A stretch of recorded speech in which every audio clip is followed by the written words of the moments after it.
I am not a morning person. Let me establish that right out of the gate.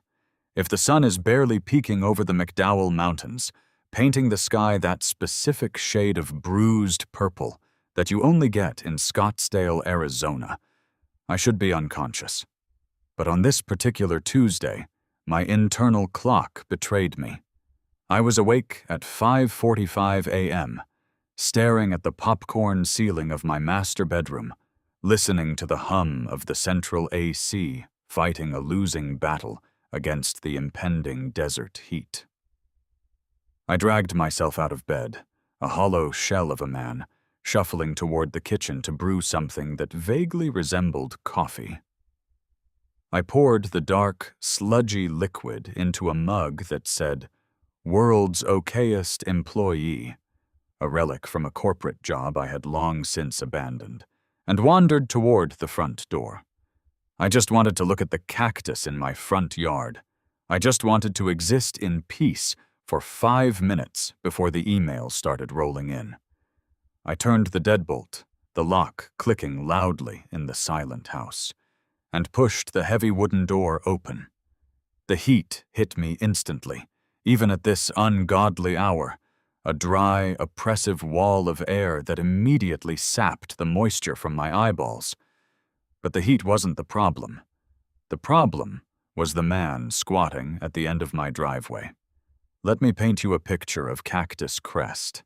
It's one of those gated communities that sprouted up in the late 90s, a sprawling labyrinth of beige stucco, terracotta roof tiles, and aggressively manicured oleander bushes. Every house looks exactly the same, which is entirely the point. It's a monument to conformity, a place where individuality goes to die a slow, HOA-mandated death. And the grim reaper of this particular beige hellscape was a man named Richard. Richard was the president of the Cactus Crest Homeowners Association. He was a retired orthodontist, a man who had spent 40 years of his life micromanaging the alignment of teenagers' teeth, and upon retirement had simply transferred that terrifying, hyper-focused obsession to the lawns and driveways of his neighbors. He was currently crouched at the absolute edge of my property, right where my concrete driveway met the black asphalt of the communal street. He was wearing khaki shorts that ended precisely 2 inches above his knees, a tucked-in teal polo shirt, and, as previously mentioned, a pair of blindingly white New Balance sneakers. But the shoes weren't the issue. The issue was the equipment he had deployed. Richard wasn't just looking at my driveway. He had a fluorescent yellow Stanley tape measure stretched across the concrete apron. Next to it, perched on a small, collapsible aluminum tripod, was a Bosch self-leveling cross-line laser. A red beam of concentrated light was shooting straight across my driveway, perfectly parallel to the curb. He also had a clipboard. Of course he had a clipboard. I stood on my porch, the hot coffee burning my tongue, and just stared at him. I rubbed my eyes, hoping that perhaps this was a caffeine deprivation hallucination. But no. The red laser beam was still there. Richard was still there, currently writing something down on his clipboard with the frantic, jerky motions of a squirrel burying a very important nut. I took a deep breath, mentally preparing myself for the psychological warfare that was about to commence, and began the long walk down the path to my driveway. My bare feet slapped against the warm concrete. I didn't say a word as I approached him. I just stopped about 3 feet away, crossed my arms, and waited. It took him a solid 30 seconds to acknowledge my presence. He was too busy adjusting the tape measure by what looked like a millimeter. Finally, he looked up. He adjusted his wire-rimmed glasses, which were currently halfway down his nose. "Morning, Dave," Richard said, his voice carrying that nasal, condescending tone that made me want to instantly walk into traffic. "Richard, I replied, keeping my voice as flat and devoid of emotion as humanly possible. It's 6 a.m.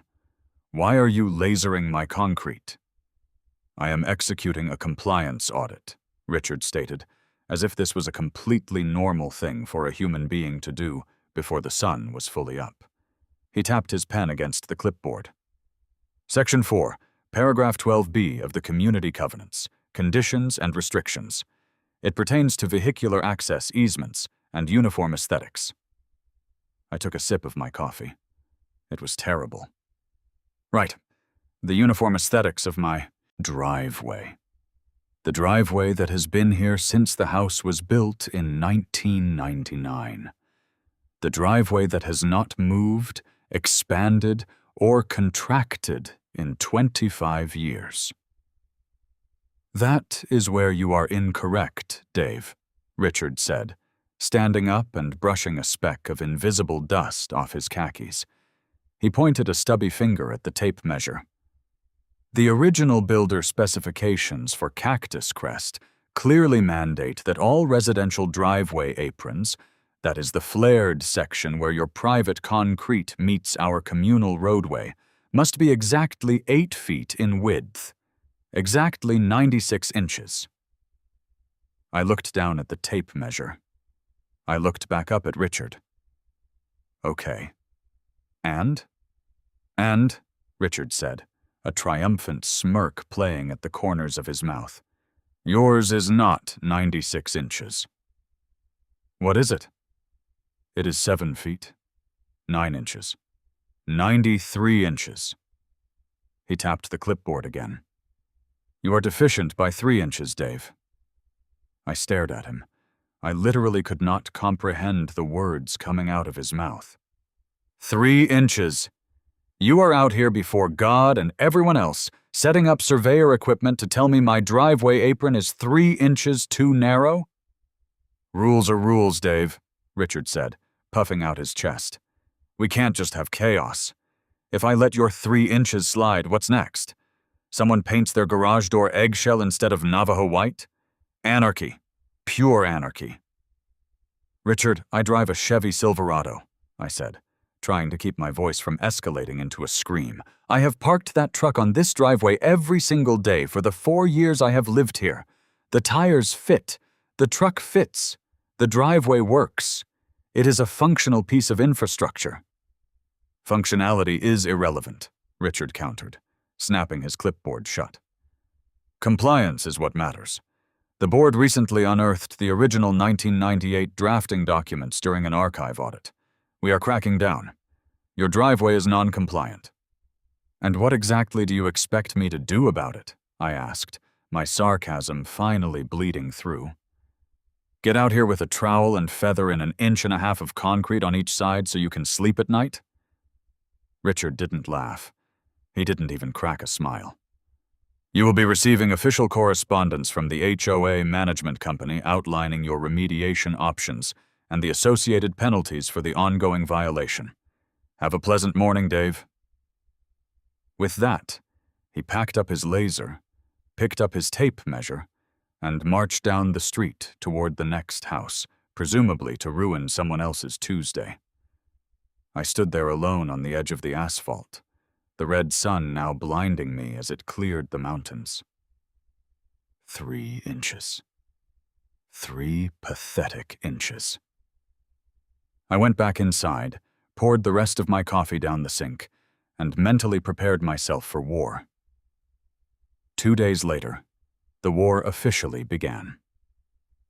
I was sitting at my desk in my home office, trying to focus on a spreadsheet, when I heard the distinct sound of the mail carrier's truck idling out front. A few minutes later, the heavy thud of the mailbox lid dropping shut echoed through the front window. I walked out to retrieve the mail, finding the usual assortment of junk flyers for pest control and credit card offers. But tucked in the middle was a crisp, white envelope with Cactus Crest Homeowners Association, printed in raised gold lettering in the top left corner. It was sent via certified mail. I had to sign a little green card that the mail carrier handed me with a look of deep sympathy. HOA stuff? He asked, taking the card back. Yep, I sighed. Godspeed, man, he said, shaking his head as he walked back to his truck. They got a guy 2 streets over for having a decorative rock that was too round. I took the envelope inside, threw it onto my kitchen island, and stared at it for a good 10 minutes. It felt like a ticking time bomb. Finally, I grabbed a butter knife, sliced the top open, and pulled out the thick stack of paper inside. It wasn't just a letter. It was a manifesto.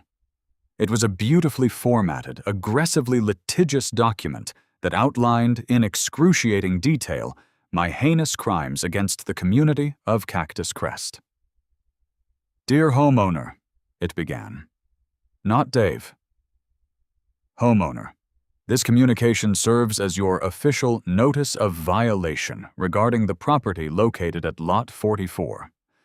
Following a recent compliance audit conducted by the Board of Directors, it has been determined that the vehicular access easement, hereinafter referred to as the driveway apron, fails to meet the required specifications as outlined in the founding covenants, conditions, and restrictions, CC and Rs, established in 1998. I skipped down past 3 paragraphs of dense legal jargon quoting specific bylaws that I was absolutely certain Richard had made up in his head. I finally reached the bolded section at the bottom of the 2nd page. Violation fine. A penalty of $500 has been assessed to your account for maintaining a non-compliant exterior modification. Remediation requirement. You are hereby required to bring the driveway apron into full compliance, 8 feet/96 inches, within 30 days of this notice. Restriction of use. Effective immediately because the current concrete structure is deemed legally non-compliant and structurally deficient under community guidelines, it is no longer recognized as a valid parking surface. You are strictly prohibited from parking any motorized vehicle on this non-compliant concrete until it is remediated. Furthermore, as per Section 2, Paragraph 4, street parking overnight is strictly prohibited within the gates of Cactus Crest. I read that last part 3 times. I put the paper down. I picked it up again. They were fining me $500 because the builder who poured the concrete 25 years ago shorted the forms by 3 inches. But that wasn't the insane part. The insane part was the restriction of use. They were telling me I couldn't park on my own driveway, and I couldn't park on the street. Where exactly was I supposed to put a 3-ton pickup truck? In my living room? My garage was currently filled with boxes of old camera equipment and power tools.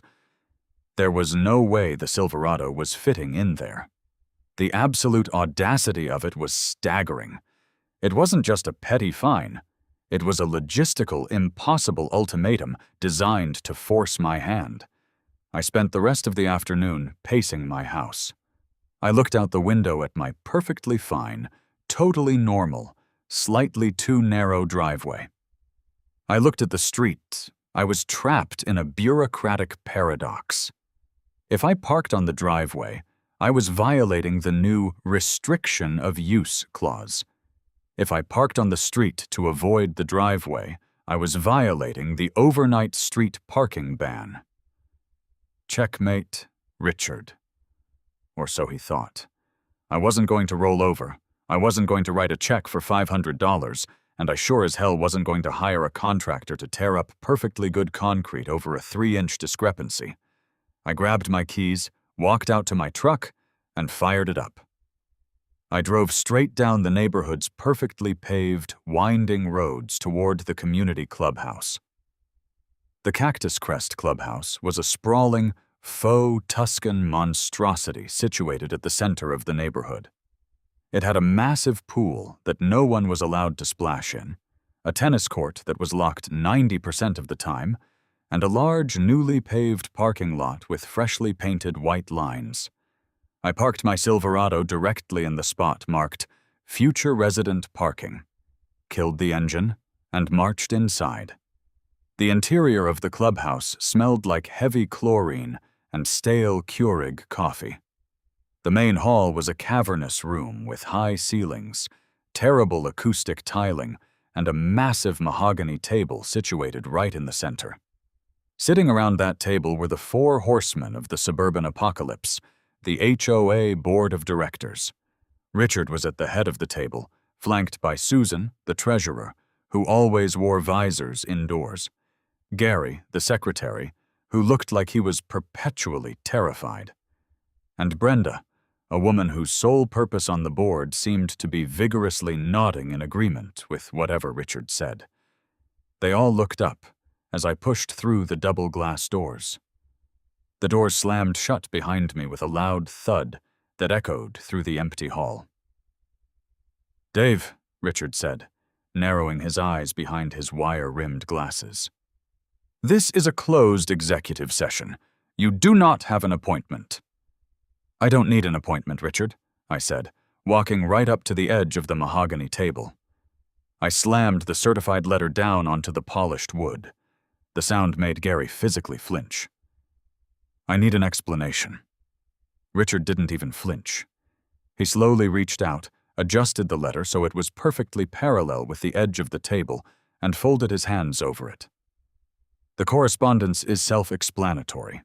Your property is out of compliance. You have been notified. You have been fined. You have been given a remediation timeline." "Remediation timeline?" I laughed, a harsh, dry sound. "You want me to tear up a 25-year-old driveway because it's 3 inches too narrow? A driveway that I didn't even pour? That the original builder poured?"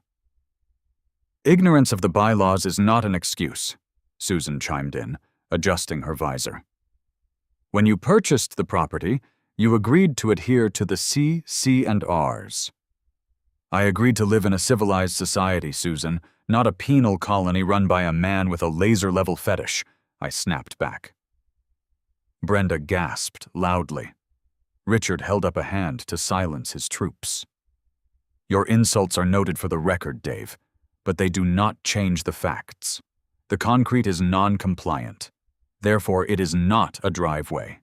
It is merely a decorative concrete slab, and you cannot park a vehicle on a decorative slab."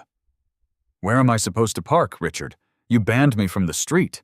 My truck doesn't fit in the garage." "That sounds like a logistical failure on your part," Richard said smoothly. "Perhaps you should consider a smaller vehicle. A Prius, perhaps. Or perhaps you should utilize an off-site storage facility until your property is brought up to code."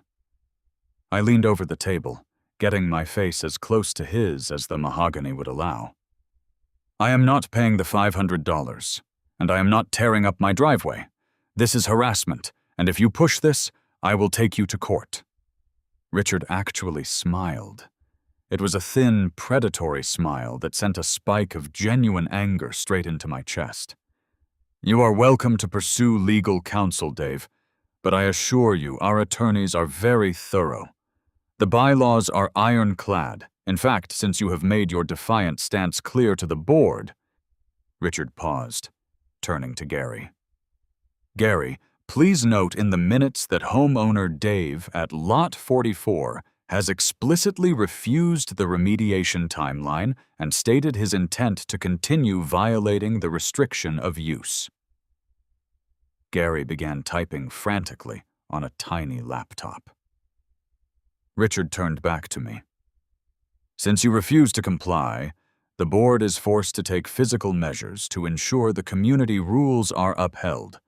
Motion to authorize the installation of physical compliance barriers at Lot 44. "Second," Susan said instantly. "All in favor?" Richard asked. 3 hands shot up into the air. "Motion passes," Richard said, slamming a small wooden gavel down onto a cork coaster. "Have a wonderful afternoon, Dave." I stood there, utterly baffled by the sheer speed of the bureaucratic railroading I had just experienced. Physical compliance barriers? What does that even mean? "You will find out," Richard said, turning his attention back to a stack of papers. Now, please vacate the clubhouse before I call the courtesy patrol to escort you out." I turned around and walked out, my blood boiling. I drove home, parked my truck squarely in the middle of my perfectly functional, 3 inches too narrow driveway, and went inside to aggressively Google HOA harassment laws. I didn't sleep well that night. I kept tossing and turning, my brain running through 100 different scenarios, trying to find a way out of this trap. I fell asleep around 3 a.m., only to be jolted awake 3 hours later by a sound that shook the windows of my bedroom. It sounded like a massive diesel engine idling directly outside my front door, followed by the screeching metallic grinding of a hydraulic winch. I threw off the sheets, sprinted down the hallway, and ripped open the front door. The morning sun was just coming up, casting long shadows across the street. And there, backed halfway up my driveway, was a massive, heavy-duty flatbed tow truck. The flashing yellow lights on the roof of the cab were strobing against my house, painting my living room walls in frantic bursts of amber. A guy in a high-visibility vest was currently unwinding a thick steel cable from the winch, walking it toward the front bumper of my Silverado. "Hey! Hey! What are you doing?" I screamed, sprinting out the door in my gym shorts, completely ignoring the gravel digging into my bare feet. The tow truck driver paused, looking up at me from under the brim of a grease-stained baseball cap. He was a big guy, heavily tattooed, with a thick beard and an expression of absolute boredom. "Repossession?" he asked, his voice a low rumble. "No, that's my truck. It's fully paid off. What are you doing?" I yelled, waving my arms frantically. The driver sighed, dropped the heavy steel hook onto the concrete with a loud clang, and pulled a crumpled piece of paper out of his back pocket. He flattened it out against his thigh and squinted at it.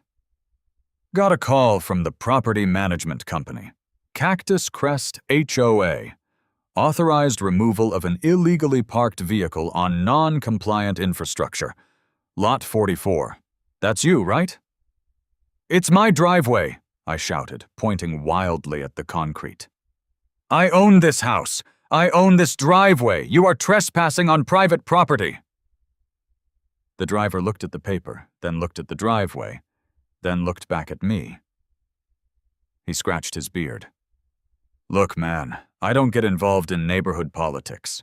The dispatch ticket says the HOA authorized the tow. They said it's a communal easement violation." "It's not a communal easement." I stepped closer, lowering my voice but increasing the intensity. "Listen to me very carefully. You are currently standing on my private property. I have the deed in a filing cabinet inside.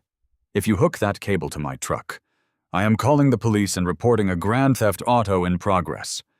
I will press charges against you personally, and I will sue your towing company into the ground." The driver stared at me for a long, silent moment. He wasn't scared, but he was definitely re-evaluating his life choices for that particular morning. He looked down at his paperwork again. He looked at my truck. He looked down the street, where I suddenly noticed Richard standing on the sidewalk about 4 houses down, watching us with binoculars. Seriously, binoculars. "The guy with the glasses called this in?" the driver asked, nodding his head toward Richard. "Yes, that is the HOA president. He's a lunatic. He measured my driveway with a laser level and decided it was 3 inches too narrow, so now he's trying to steal my car." The tow truck driver let out a long, slow breath. He reached down, picked up the heavy steel hook, and began walking backward toward his flatbed, hitting a button on a remote clipped to his belt to reel the cable back in. "Man, I don't get paid enough for this suburban warfare crap," he muttered. "Dispatch told me it was a fire lane violation. I ain't stealing a truck out of a dude's own driveway. That's a felony."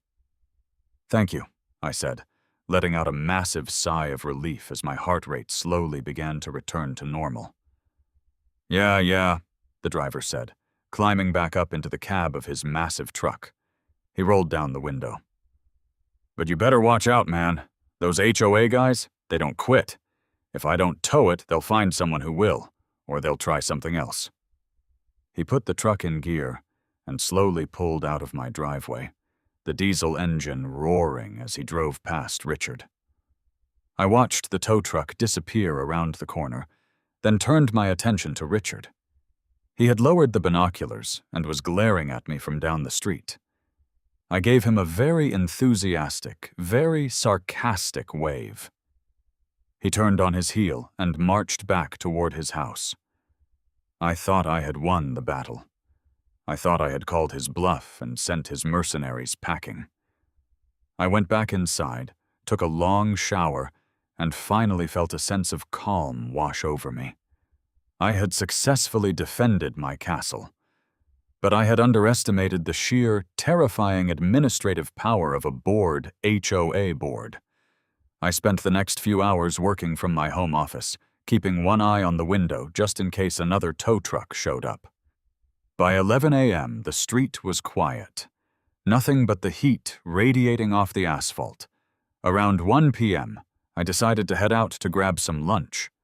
I grabbed my keys, walked out the front door, and froze dead in my tracks on the porch. My truck was still there, but I couldn't move it.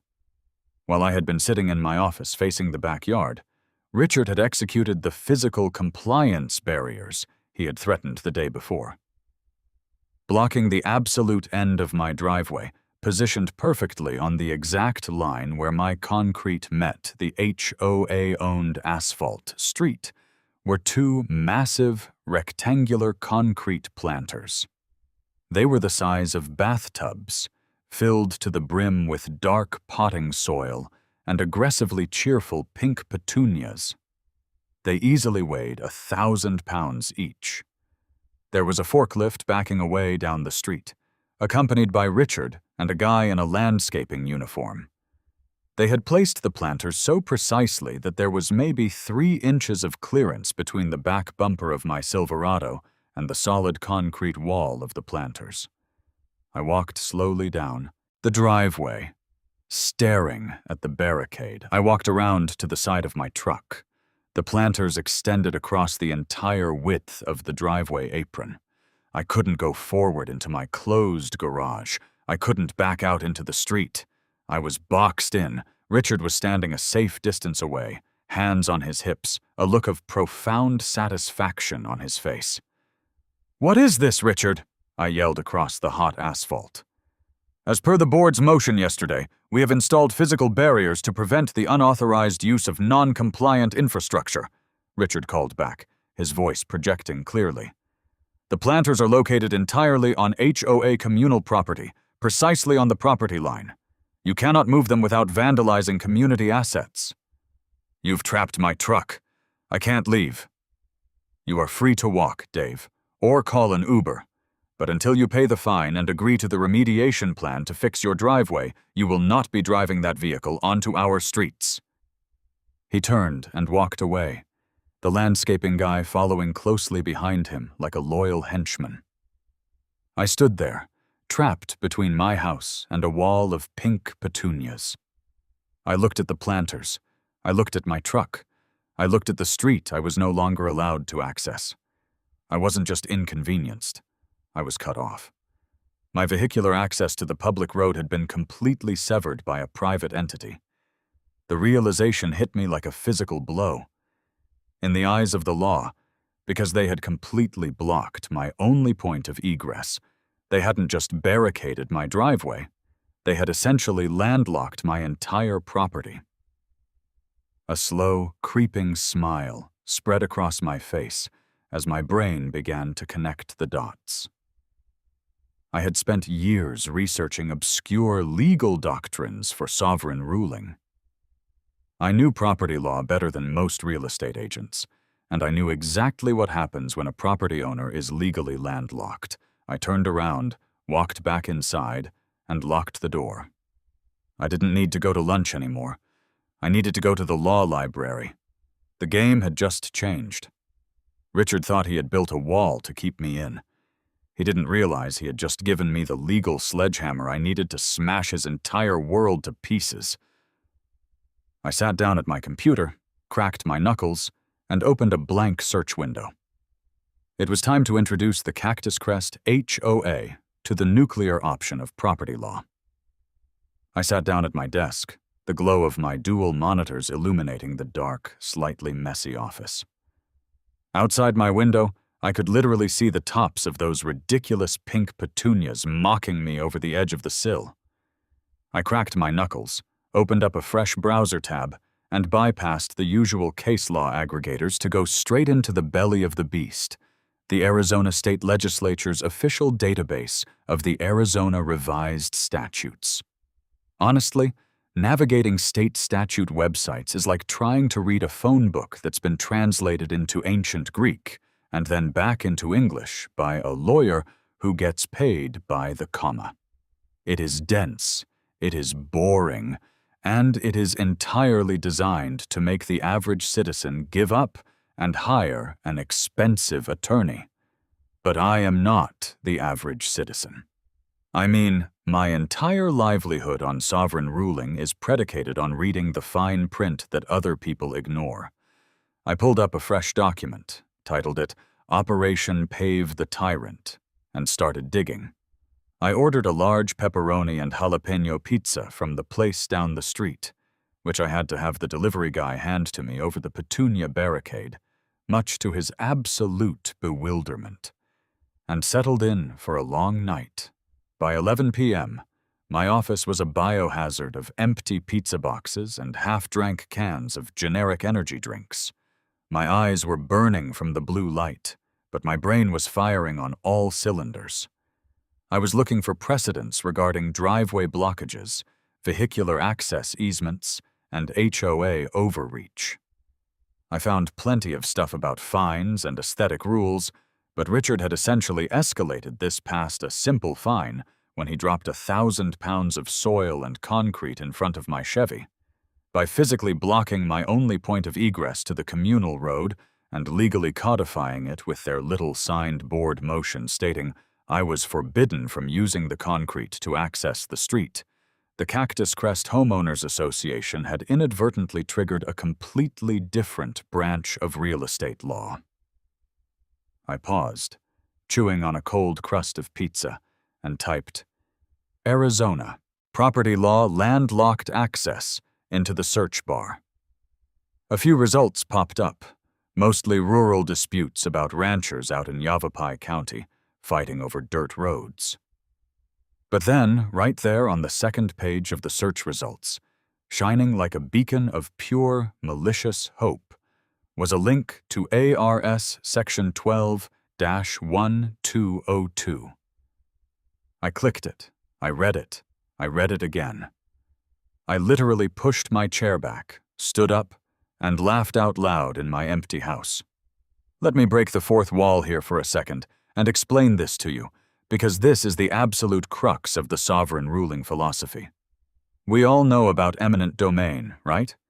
It's that terrifying power the government has to seize your private property, usually to build a highway or a strip mall, as long as they pay you fair market value for it. It usually sucks for the homeowner. But here is the beautiful hidden secret that most people don't realize. In certain states, including the great, sun-baked state of Arizona, eminent domain is not strictly reserved for the government. Under Arizona Revised Statute Title 12, Chapter 8, Article 2, specifically Section 12-1202, there is a legal doctrine known as the private way of necessity. Here is exactly what the law says, stripped of the legal jargon.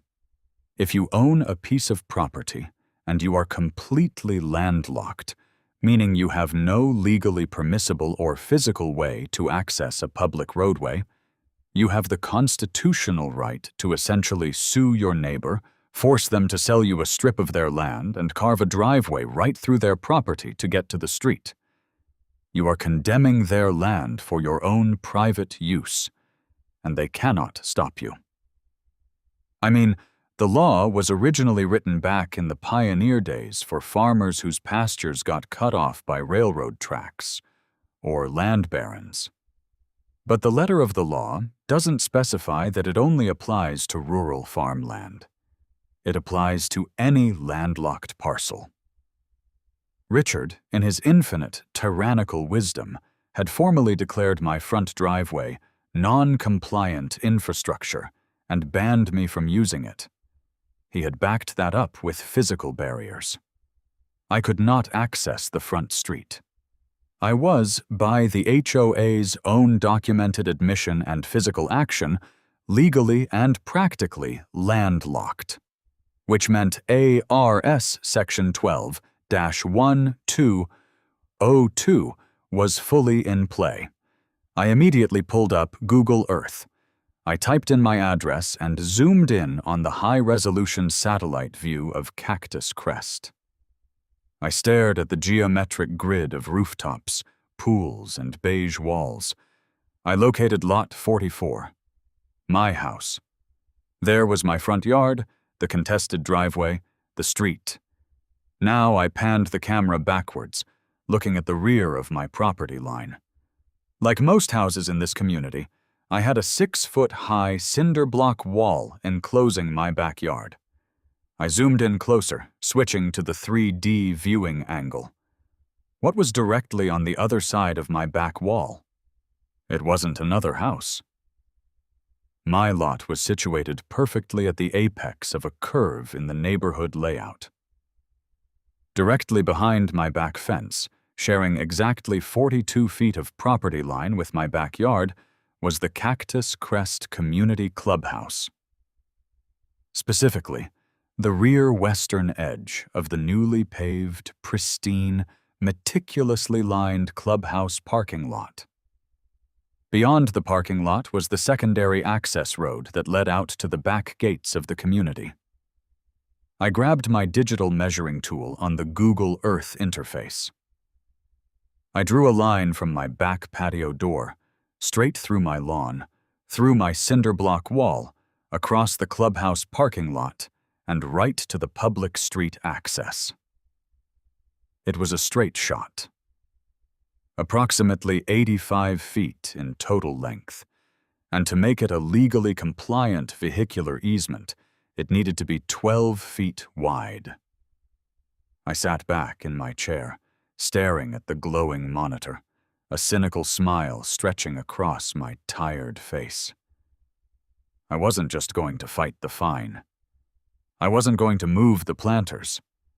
I was going to use the state's private eminent domain laws to legally seize a 12-foot-wide corridor of the HOA's beloved clubhouse parking lot, bulldoze my own back wall, and pour a brand-new driveway right through Richard's sacred asphalt. The sheer audacity of it was intoxicating. It was the legal equivalent of a judo throw, using the enemy's own momentum and weight to completely destroy them. The next morning, I didn't even look out the front window at the petunias. I went straight to my computer, downloaded the civil complaint forms for the Maricopa County Superior Court, and spent 6 hours meticulously drafting a pro se petition for condemnation for a private way of necessity. I cited the HOA's certified letter as Exhibit A, absolute proof that they had revoked my front access. I attached photos of the 1,000-pound planters blocking my truck as Exhibit B. I cited ARS Section 12-1202. I outlined the proposed route through the clubhouse lot. I printed the massive stack of paper, drove my wife's car, which had thankfully been parked in the garage the whole time, down to the downtown Phoenix courthouse, paid the $320 civil filing fee, and officially opened the case. But filing a lawsuit takes months. I needed immediate action. So, alongside the lawsuit, I filed an emergency ex parte motion for a preliminary injunction. Basically, I asked the judge to grant me immediate temporary legal access to the HOA parking lot solely for the purpose of bringing in a contractor to survey and mark the land I was attempting to condemn, as required by the statute to establish the exact boundaries of the necessity. To my absolute shock, the clerk stamped it, routed it to a duty judge, and by 4 p.m. that afternoon, a bored, overworked Superior Court judge signed the temporary injunction. I had a court order, with a shiny gold seal on it. I walked out of the courthouse into the blistering Arizona sun, pulled out my cell phone, and dialed the only man crazy enough to actually execute the physical portion of this master plan. The phone rang 3 times before it was picked up. Over the speaker, I could hear the deafening, rhythmic pounding of a jackhammer, followed by a man yelling something violently in Spanish, and then the jackhammer abruptly cutting off. "Big Mike's Paving and Hardscape. We pave it, we save it. What do you need?" A voice boomed into the receiver. The voice sounded like it was gargling gravel. "Mike, it's Dave. I need a quote." Big Mike was a legend in the Maricopa County contracting scene. He was 6'4", weighed easily 280 pounds, and had a beard that could hide a family of badgers. He was the kind of guy who wore steel-toe Red Wing boots to formal events, like I am pretty sure he wore them to his own daughter's wedding, and he possessed a hatred for homeowners associations that bordered on the pathological. Years ago, an HOA in Gilbert had tried to fine him $10,000 because his company trucks were parked on the street during a month-long community pool renovation he was contracted to do. Since then, he made it his personal mission to make HOA boards miserable whenever legally possible. "Dave, my favorite desk jockey," Mike laughed, coughing a little bit. "What are we doing? You finally putting in that fire pit we talked about?" "No, Mike, we're going a little bigger than a fire pit. I need you to pour a driveway." "A driveway? Hell, Dave, that's small potatoes. I got guys for that. You just need a standard 2-car flare?" "No," I said, leaning against my car in the courthouse parking lot.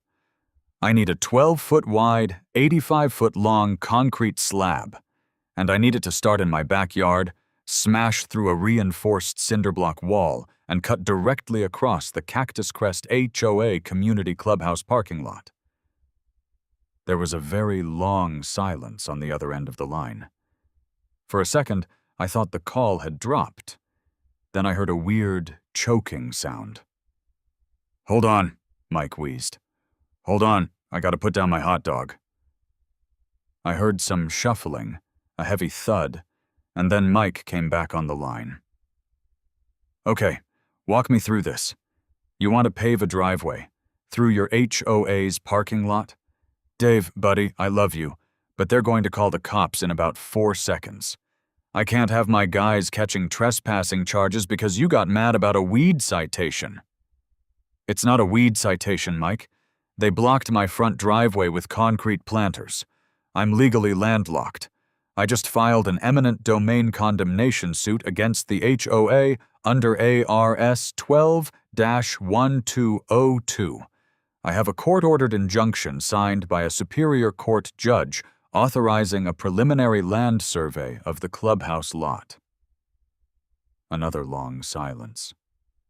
Then a slow, deep chuckle began to rumble through the phone. It grew into a full-bellied laugh. "You're using eminent domain on an HOA." Mike was practically wheezing now. "Dave, you majestic, crazy son of a bitch. I'll give you a 20% discount just for the privilege of watching their faces. When do we survey?" "Tomorrow morning, 8 a.m. "I'll bring the neon paint," Mike said, and hung up. The next morning, the air was already heavy and warm by the time Big Mike's massive lifted F350 diesel dually rumbled onto my street. He didn't park on my driveway, obviously, because of the Petunia blockade. He parked right on the street, taking up a massive footprint, his hazard lights flashing. Mike stepped out of the truck.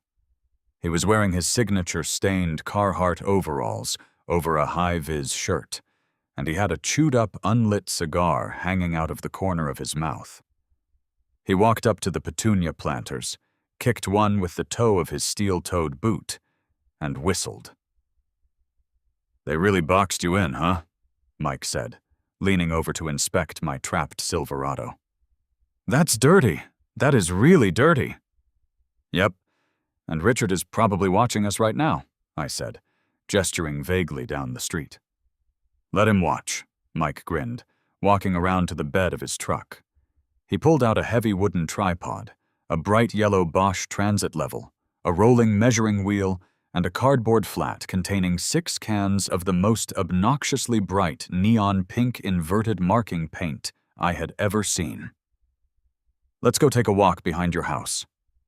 We walked through my side gate and into the backyard. The grass was slightly overgrown, a casualty of my recent distraction.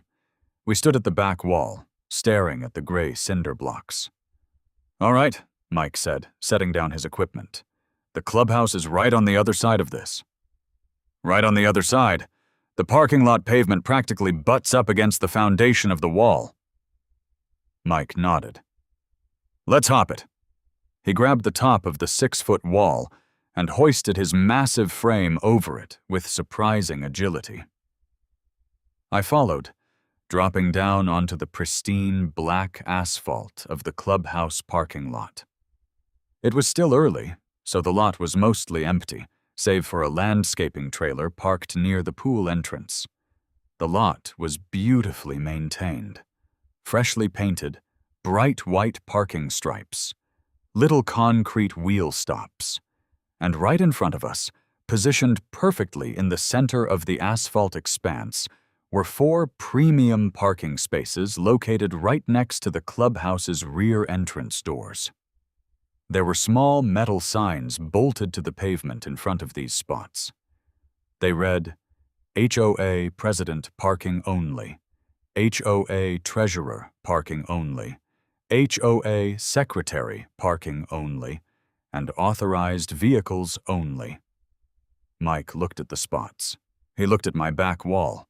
He looked back at the spots. He slowly pulled the cigar out of his mouth.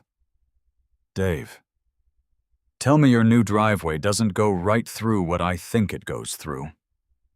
I pulled a folded copy of the property plat map out of my back pocket and handed it to him. 12 feet wide, Mike, straight shot from the center of my lot to the access road. It bisects the president's spot and the treasurer's spot right down the middle. Mike stared at the map. A single tear genuinely looked like it was forming in his eye. "It's the most beautiful thing I've ever seen. Hold this."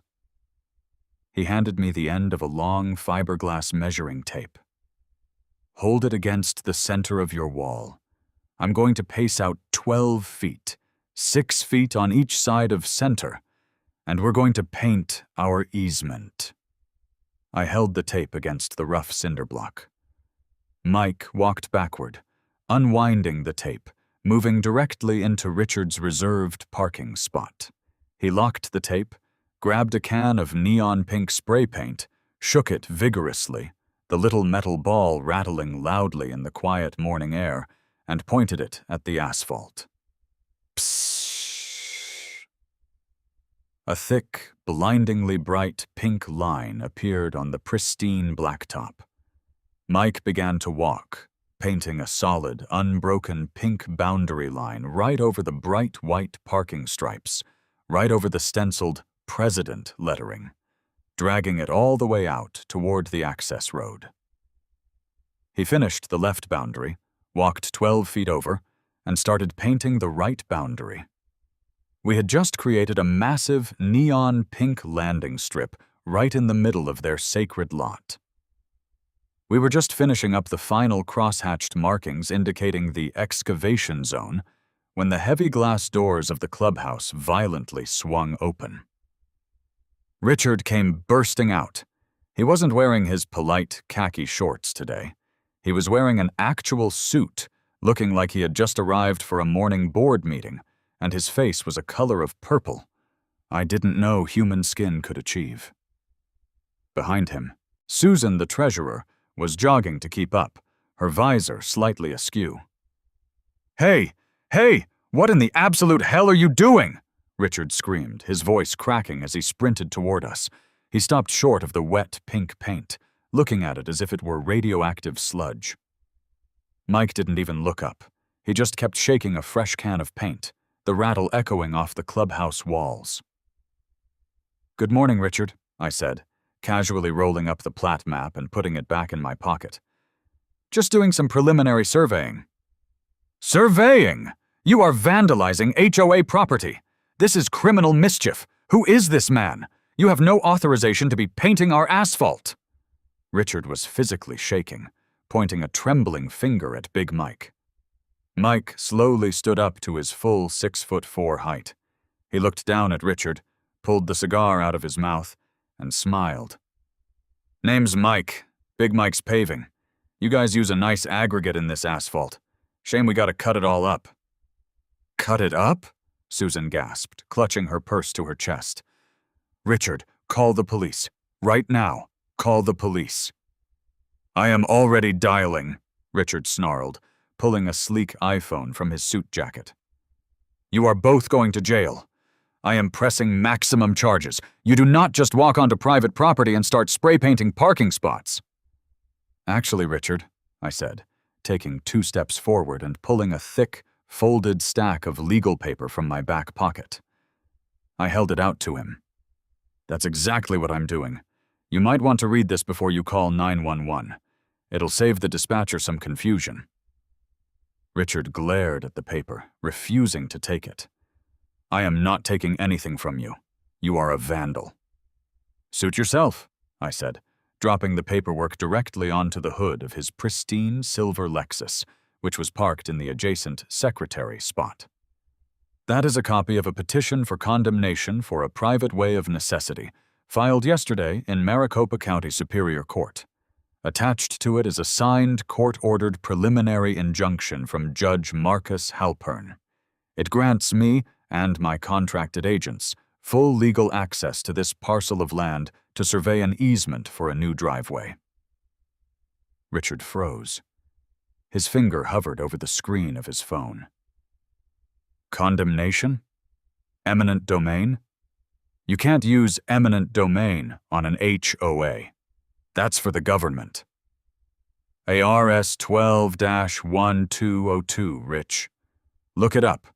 When you dropped those planters in front of my truck and banned me from the street, you legally landlocked my parcel. The state of Arizona says I have the right to force a path to the nearest public road. The nearest public road happens to be right through your parking spot." Susan let out a noise that sounded like a deflating tire. Richard looked from me to the paperwork on his car to the massive pink lines bisecting his executive parking area. "This is a bluff," Richard said, his voice dropping an octave, trying to regain his composure. "This is fake legal jargon you printed off the internet. You are a fraud, Dave. I am calling the police." "Call them," Big Mike rumbled, crossing his massive arms over his chest. "I get paid by the hour, pal. I can wait." Richard furiously dialed 911, holding the phone to his ear and glaring at us with a look of pure, unadulterated hatred. I just stood there, smiling, enjoying the warm Arizona breeze. The trap had been set, the bait had been taken, and the jaws were about to snap shut. This was exactly why I did this. This was the pure, unfiltered essence of sovereign ruling. We waited for about 15 minutes. Richard stood on the clubhouse steps, arms crossed, refusing to speak to us. Susan had retreated inside, presumably to hyperventilate into a paper bag. Mike had taken the opportunity to start measuring the height of my back wall, occasionally calling out numbers that I wrote down on a clipboard. Finally, the distinct whoop-whoop of a police siren echoed through the neighborhood. 2 Scottsdale Police Department SUVs rolled down the access road and turned into the Clubhouse parking lot, their light bars flashing bright blue and red against the morning sun. They parked near the pool entrance, and 2 officers stepped out. The lead officer, a tall, older guy with salt and pepper hair and a nameplate that read Davis, adjusted his duty belt and started walking toward us. His partner, a younger rookie who looked like he was about 12 years old, flanked him. "All right, who called it in?" Officer Davis asked, looking completely exhausted before the day had even really begun. "I did, officer!" Richard yelled, sprinting down the steps and pointing frantically at me and Mike. "These men are trespassing. They have vandalized HOA property with spray paint. They are threatening to destroy our parking lot, and they are harassing me." Officer Davis looked at the neon pink lines. He looked at Big Mike, who gave him a polite 2-finger salute. He looked at me. "Is this true, sir?" Officer Davis asked me. "Are you out here painting the parking lot?" "Yes, sir, I am," I said calmly. "But it's not vandalism, and it's not trespassing." I walked over to Richard's Lexus, picked up the legal documents, and handed them to Officer Davis. "I am the homeowner of Lot 44, directly behind this wall. The HOA recently barricaded my front driveway, rendering my property legally landlocked. Under ARS 12-1202, I have filed a condemnation suit for a private way of necessity to build a rear access driveway.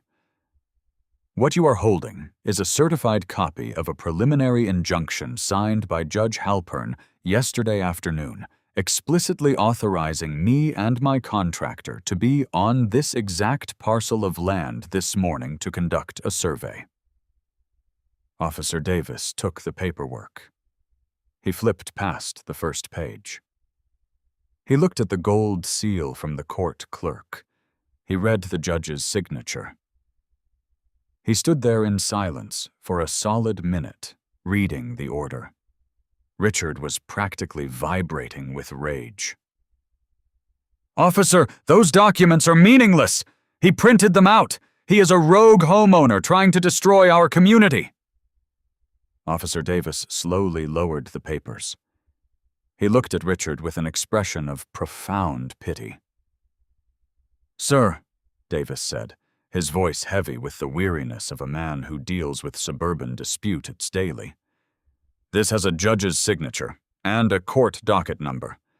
I can run it through dispatch, but it looks perfectly legitimate.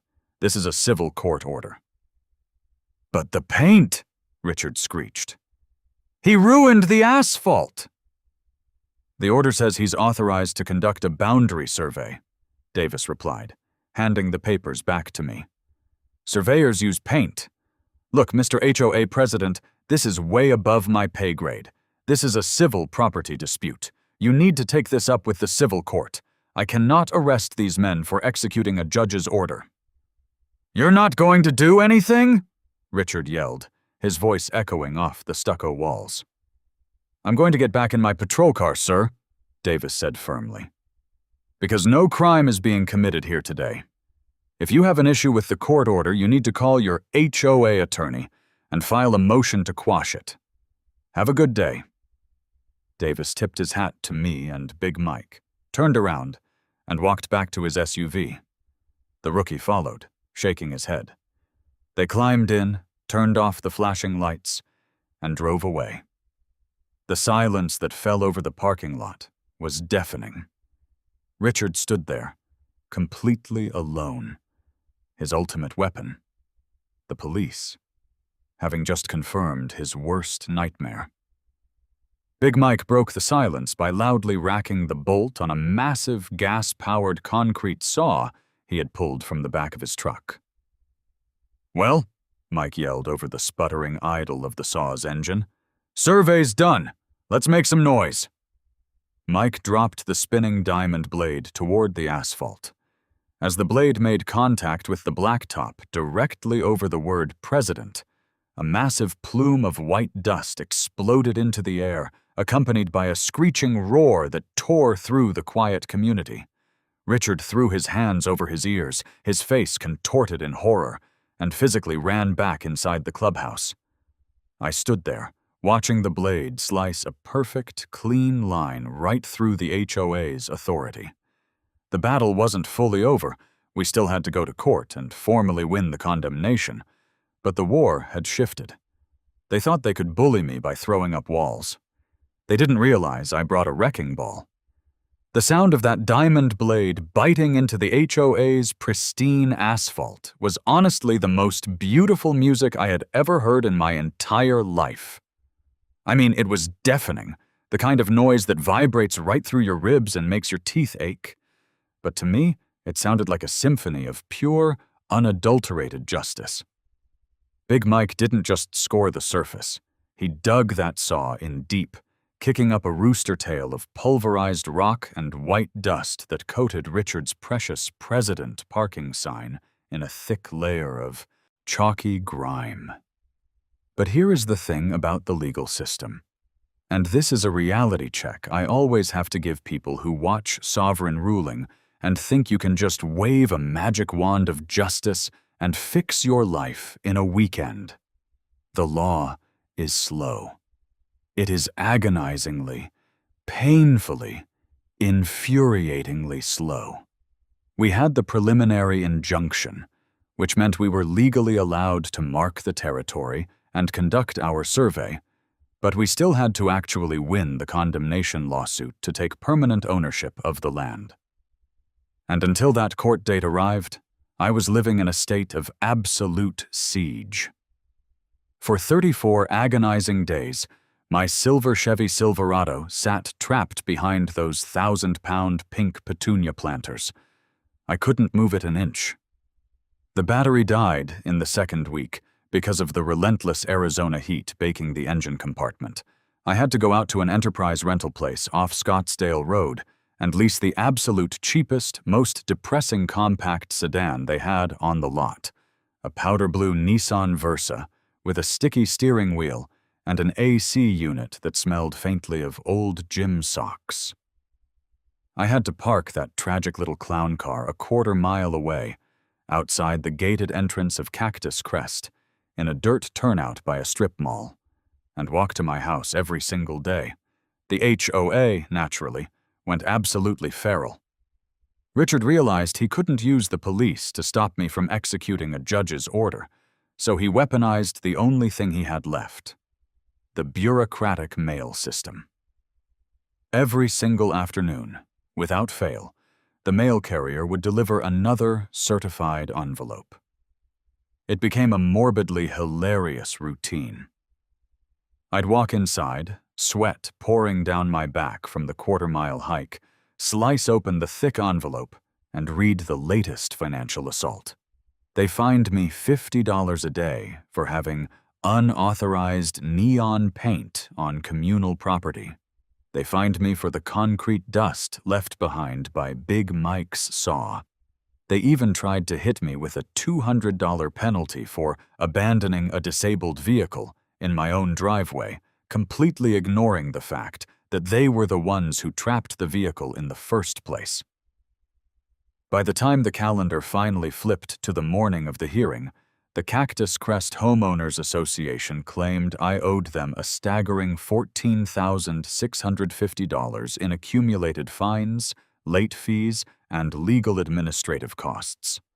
I literally had a spreadsheet color-coded by the sheer absurdity of the infractions.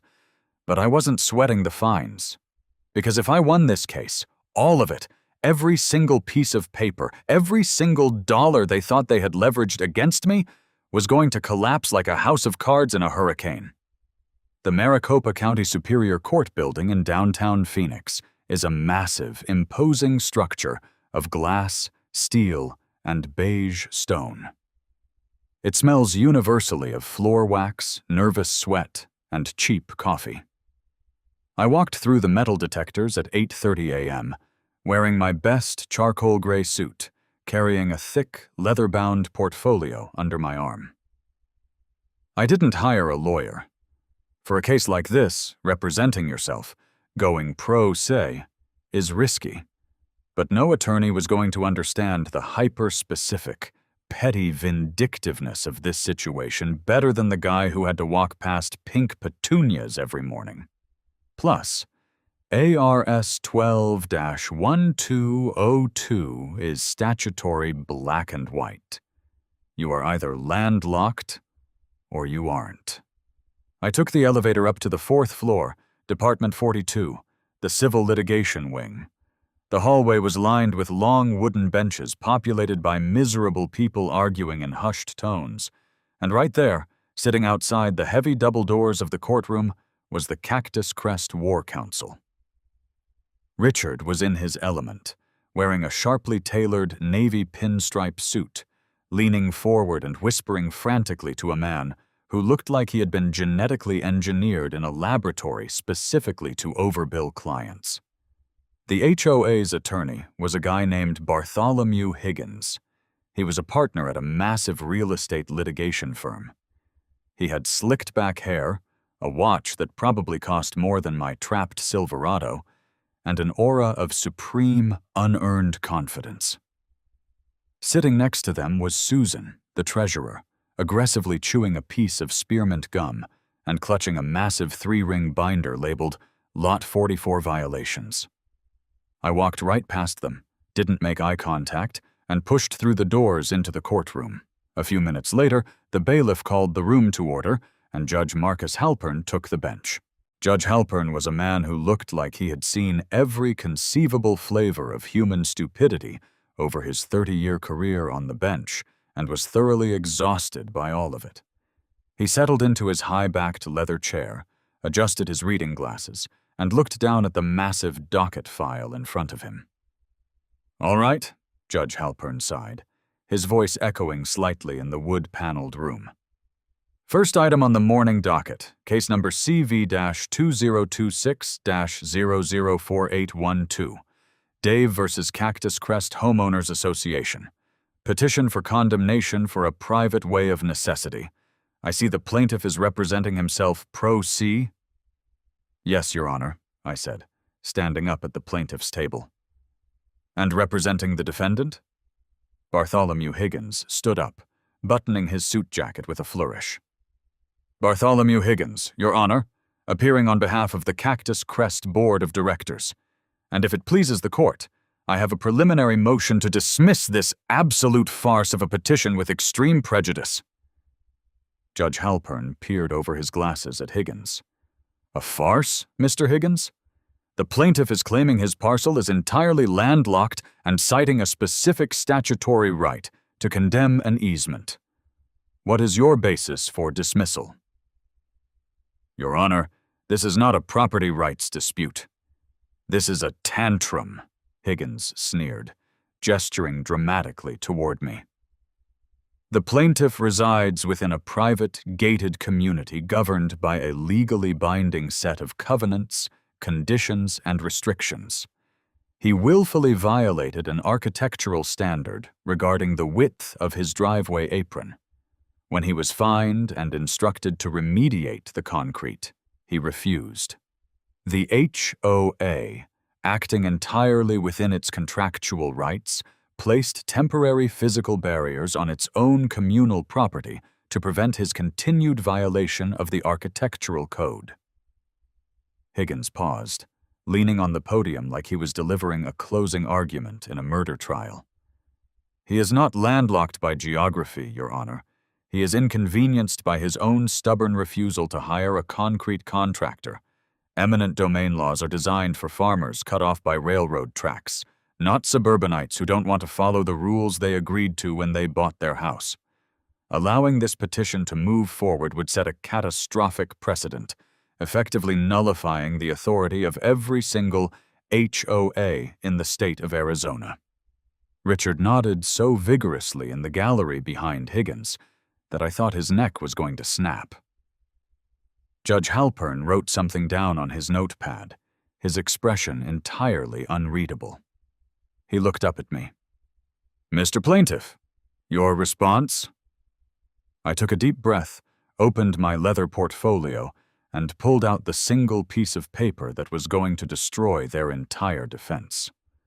"Your Honor," I started, keeping my voice steady, projecting across the quiet courtroom. "Mr. Higgins is an excellent storyteller, but he is fundamentally misrepresenting the physical and legal reality of the situation. I am not throwing a tantrum. I am responding to an illegal blockade of my fundamental right to vehicular egress." I walked out from behind my table and approached the clerk, handing her a copy of the document. "I have submitted into evidence Plaintiff's Exhibit A," I said. "This is the certified letter sent to me by the Cactus Crest Board of Directors, signed by the HOA president, who is sitting right there in the gallery." I would direct the court's attention to the third paragraph, specifically the section labeled Restriction of Use. Judge Halpern flipped through the file, located Exhibit A, and began to read it silently. "Your Honor," I continued, pacing slightly, falling right into the rhythm I use when I'm breaking down a case for a sovereign ruling video. "The letter explicitly states, and I quote, 'Because the current concrete structure is deemed legally non-compliant, it is no longer recognized as a valid parking surface. You are strictly prohibited from parking any motorized vehicle on this non-compliant concrete. Furthermore, street parking overnight is strictly prohibited.'" End quote. I turned to look directly at Higgins, who was suddenly looking a little less confident. "The HOA did not just fine me, Your Honor. They legally revoked the status of my front driveway as a valid vehicular access point. They put it in writing.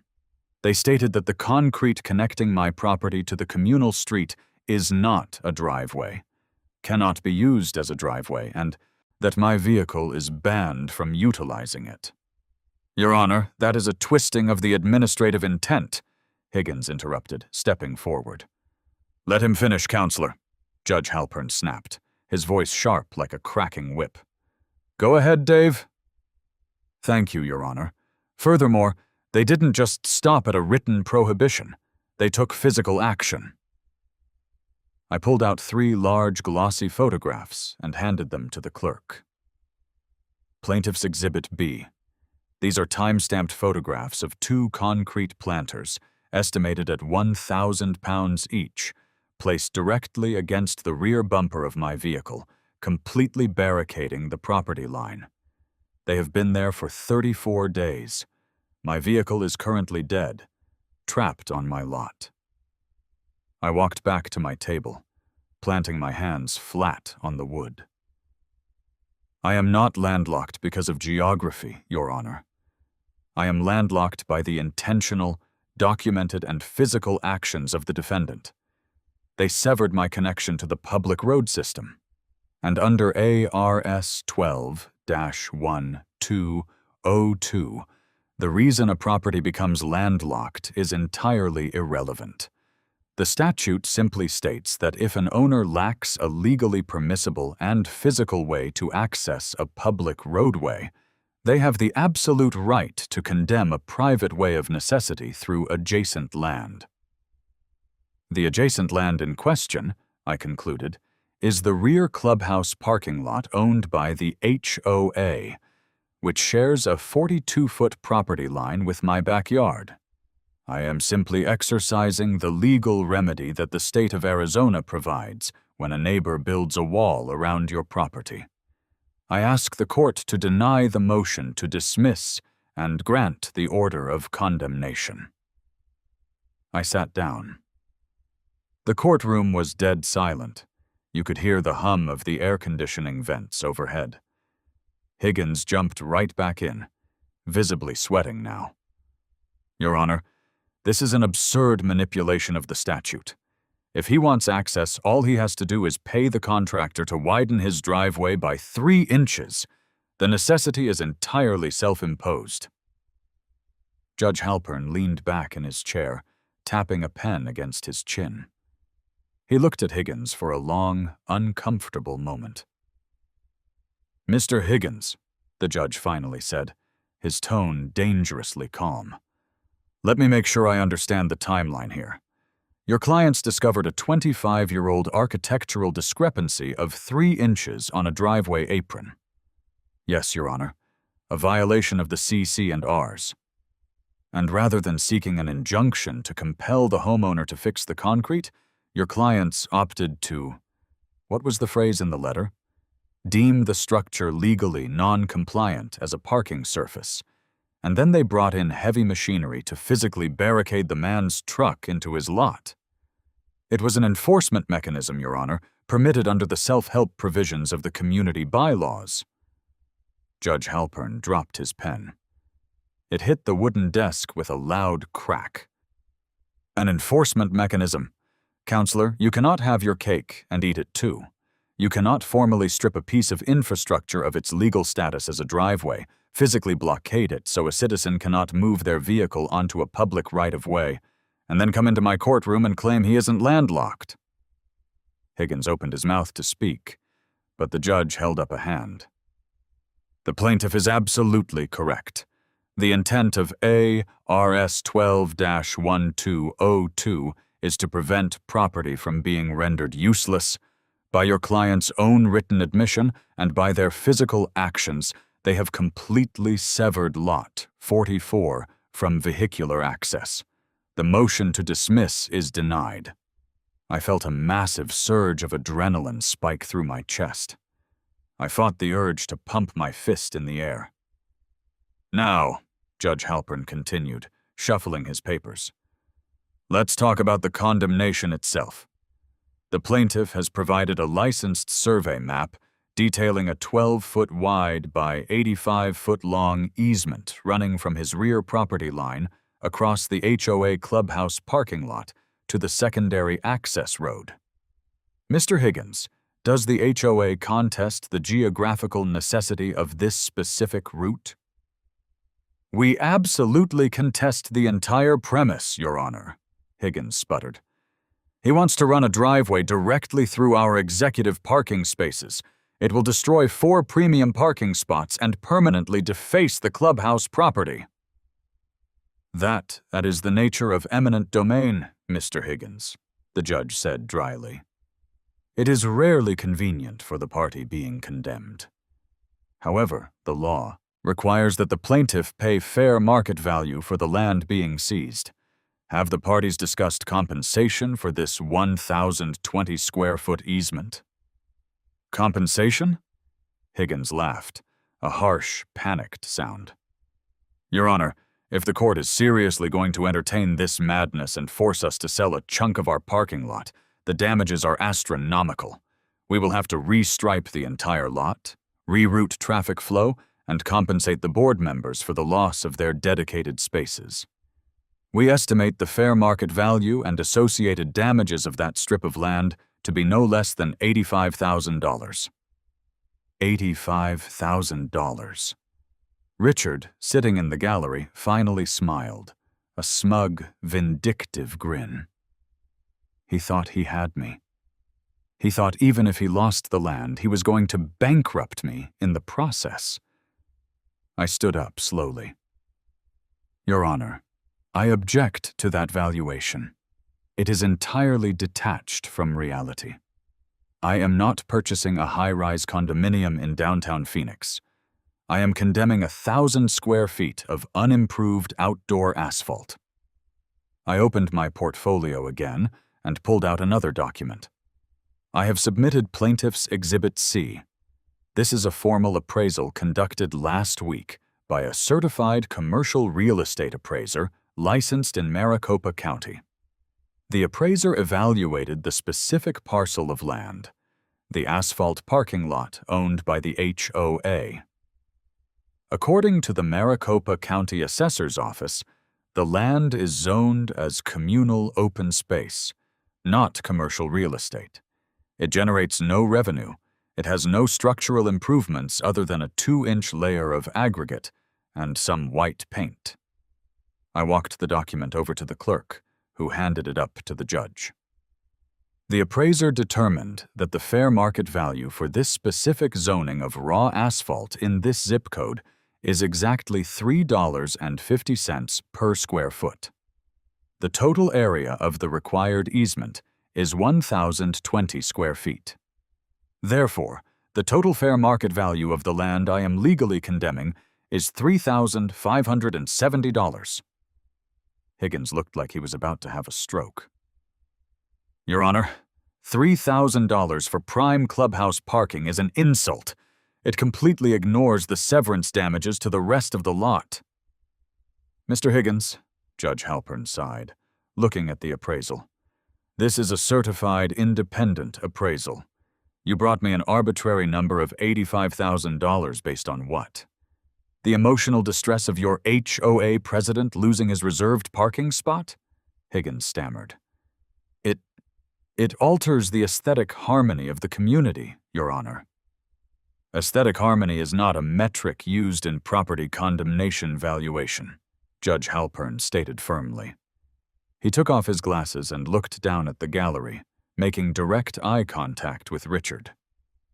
Let this be a lesson in the dangers of overreach, the judge said, his voice carrying a cold, judicial weight. You wanted to play hardball over 3 inches of concrete.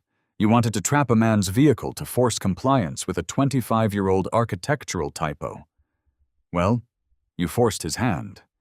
And the law provides him a very specific, very sharp tool to free himself. Judge Halpern picked up his pen. The court finds that the plaintiff's property at Lot 44 is legally landlocked by the documented actions of the Cactus Crest Homeowners Association. Therefore, under ARS 12-1202, the court grants the petition for condemnation for a private way of necessity.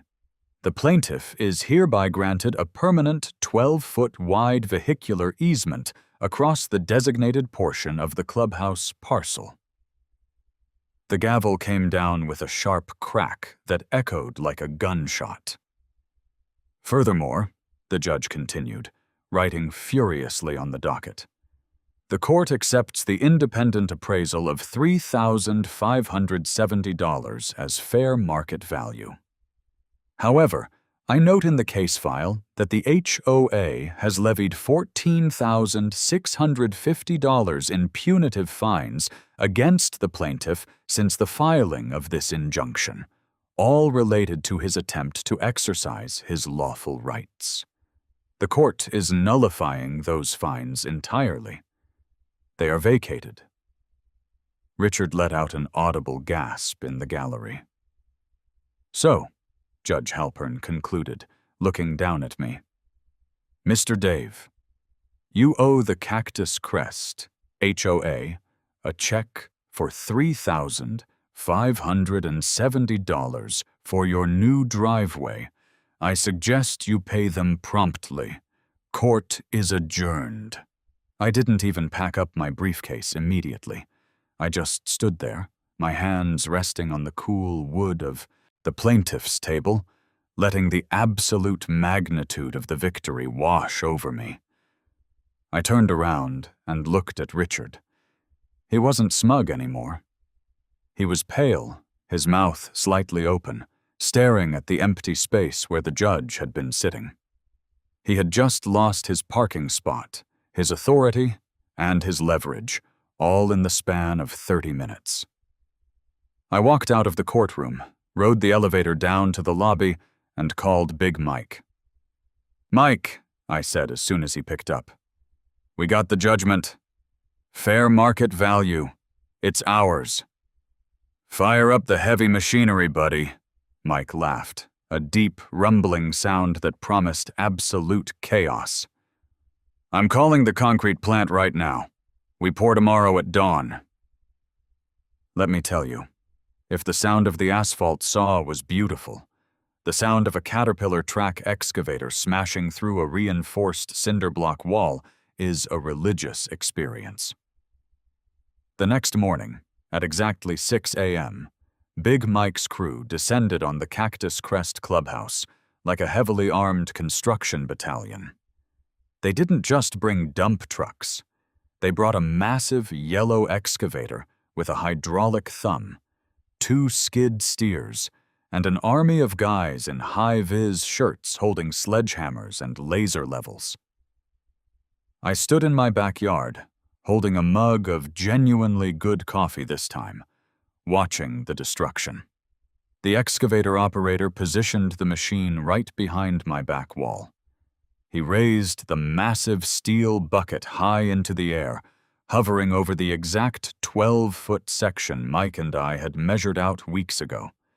He dropped the bucket. The cinder block wall exploded in a cloud of gray dust and jagged concrete shrapnel. The ground physically shook. He pulled the bucket back, dragging a massive pile of rubble onto the pristine asphalt of the clubhouse parking lot, effectively erasing Richard's reserved parking spot from existence in a single, violent motion. Within 2 hours, the wall was gone, replaced by a gaping 12-foot hole that looked directly out into the HOA lot. The skid steers swarmed in, ripping up the asphalt within our marked pink boundaries, tearing out the subbase and preparing the earth for the new pour. Naturally, the entire neighborhood came out to watch. It was like a suburban tailgate party. People were standing on the sidewalks, holding travel mugs, whispering to each other. I saw a few of them, the ones who had undoubtedly been tormented by Richard's laser level in the past, secretly smiling and nodding in approval. Richard, of course, was losing his mind. He was standing on the clubhouse patio, safely behind a wrought iron fence, screaming into his cell phone. He called the police again. Officer Davis showed up, took one look at the excavator, looked at my newly signed, permanently stamped court order granting me the land, tipped his hat to Big Mike, and immediately drove away without even getting out of his cruiser. By noon, the cement mixer trucks began to arrive. Massive, rumbling beasts that backed right up to the newly carved trench. The chute dropped, and the thick, gray slurry began to flow. Mike's guys were artists. They didn't just pour a slab. They crafted a beautifully flared, perfectly level, wildly over-engineered driveway that started directly at the back edge of my property, sloped gently through the ruins of the cinder block wall, and swept majestically across the clubhouse lot, intersecting the exact middle of the executive parking area, before tying seamlessly into the secondary access road. I spent the entire day out there in the heat, watching it cure. I watched the water rise to the surface, watched the guys drag the brooms across it to give it that perfect traction texture. It was a monument to malicious compliance. It was a massive, immovable middle finger cast in Portland cement. But the real kicker, the absolute cherry on top of this entire legal revenge Sunday, happened 3 days later, once the concrete was fully cured and I was officially allowed to drive on it. I called the same tow truck company that Richard had tried to use to steal my Silverado a month prior. I hired the guy with the beard to come out, hook up to my truck in the front driveway, lift it entirely over the pink petunia planters, and carry it around the block, dropping it right onto the secondary access road. I fired up the Chevy. The engine roared to life. I put it in drive, turned onto the access road, and slowly, ceremoniously, drove onto my brand new 12-foot wide, state-sanctioned rear driveway. I drove straight through the clubhouse lot, right over the spot where Richard used to park, up the gentle slope, through the gap in my back wall, and parked the truck right in the middle of my backyard grass. I stepped out of the truck, slamming the door, the sound echoing through the quiet neighborhood. Richard was standing by the pool gate, watching me. His face was unreadable, defeated. I walked to the back of my truck, pulled out a heavy steel post, a post hole digger, and a custom-printed aluminum sign I had rush-ordered from a print shop. I walked out to the exact middle of my new driveway, right where it intersected the HOA parking lot. I dug a hole, dropped the post in, packed the dirt tight, and bolted the sign to the metal. I turned around to look at Richard, pointing at the sign. The sign read, "Private Driveway. Easement established pursuant to a RS Section 12-1202. No stopping, standing, or parking at any time. Violators will be immediately towed at vehicle owner's expense." Because that's the beautiful, terrifying reality of a private way of necessity. It wasn't communal property anymore. It was my driveway. And if Richard, or Susan, or Gary ever let their front bumper cross the invisible line into my 12-foot corridor while trying to navigate their ruined parking lot, I had the absolute, undeniable legal right to have their cars impounded. I walked back to my house, stepping through the gap in my wall, leaving Richard staring at the sign. And that, my friends, is how you handle an HOA tyrant with a laser level. You don't just fight the fine. You don't just argue the bylaws. You dig deep into the statutes, you find the loophole they didn't even know existed, and you pave a road right over their egos. If they tell you your driveway is too narrow, just remember, there's always room to pour a little more concrete.